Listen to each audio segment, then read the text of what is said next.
Ceci représente, Guy Savoie, quelque chose que vous avez bien voulu faire, à savoir vous inspirer d'une recette qui date de près de 4000 ans, qu'on a retrouvée sur des tablettes cunéiformes et qu'on a traduite.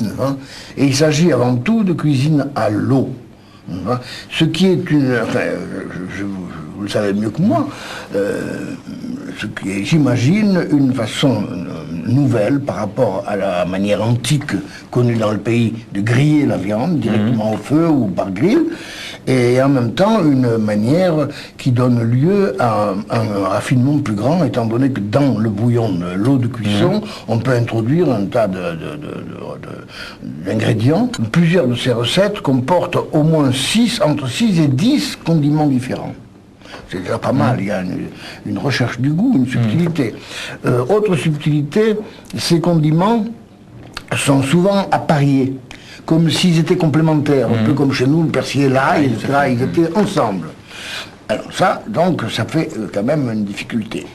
Nous n'avons pas nos instruments de cuisson, nos lieux de cuisson sont évidemment beaucoup plus perfectionnés que les leurs.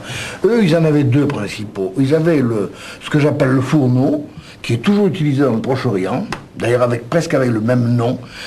En acadien, on disait tinuru, on dit tanour maintenant, qui est un cylindre d'argile, n'est-ce pas, assez haut, avec un trou en bas. On allume un feu très violent, de manière que les parois ça chauffait à blanc. Après quoi, on plaque sur les parois des galettes de pâte qu'on a agrandies. C'est le tandoori. Exactement. C'est le tandoori. Mais tandoori, c'est un eau, d'ailleurs. C'est le même mot. Ah oui, d'accord. Alors on le plaque là-dedans et ça cuit à l'intérieur. On les enlève quand elles sont à point, etc. Mais en dessous, on peut mettre aussi des plats à cuire. Alors, cette cuisine suppose seulement ce type de fourneau. Disons. Elle ne donne que du pain non levé, naturellement. Le pain arabe, des galettes. C'est des galettes. Hein. Mais il existait aussi du pain levé. Et il était nécessaire d'utiliser le four à coupole.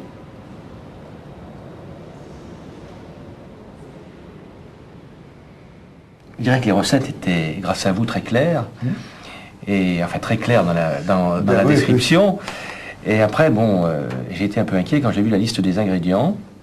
Et puis, on s'est lancé, on a essayé. C'est une cuisine, une haute cuisine, de haute classe, réservée aux rois, aux grands de ce monde et aux dieux.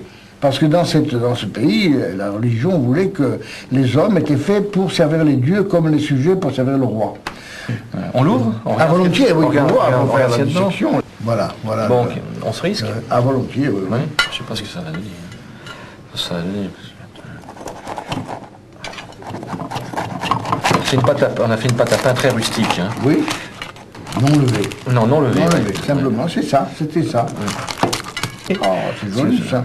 Si que... Hammurabi était là, il se jetterait dessus. Vous pensez qu'on peut y aller? Bien, oui. Alors, puis on a fait toute la... Donc avec les poireaux, là... Vous avez fait une abaisse. Voilà, une abaisse. Dans le plat. Comme c'est dit d'ailleurs dans la recette. Ensuite, j'ai mis la espèce d'emplâtre. Oui. D'ail de... goûteux. Voilà. D'ail, de poireaux et d'herbes. Et d'herbes. Après, j'ai posé mes cailles qui ont été d'abord lavées. Voilà. Très bien. Merci. Lavé et ensuite... Je me sens très babylonien. Ensuite, j'ai cuit dans un fond de volaille quand même. Oui, moi je trouve que c'est très bon et c'est bien meilleur que ce qu'ils auraient fait eux. On m'a souvent demandé, est-ce que vous feriez ces recettes? Alors j'ai toujours dit, allez lire, comme je les comprends, je les ferai volontiers pour mes ennemis.